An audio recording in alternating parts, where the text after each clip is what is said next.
to BeatO Food Lab with Chef Mirvaan. Today we are making Yoghurt Parfait. Parfait in French means perfect. That means this healthy dessert is perfect for you. Let's get started by whisking our curd.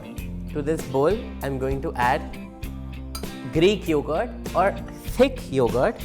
To this thick yogurt, we are first going to add our natural sweetener, that is honey.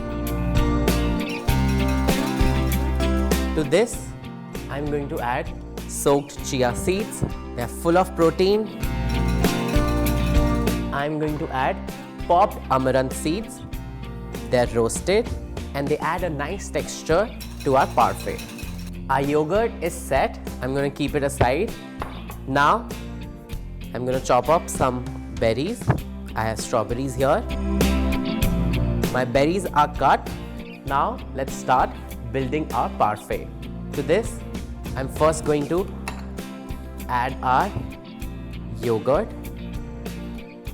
Now, let's place our strawberries. Add more of our yogurt. And add few blueberries. You can use any fruits of your choice which have a low glycemic index. It's perfect for summers. If you are craving dessert, this dish is your go-to. I'll see you next time with more such recipes only on BeatO Food Lab.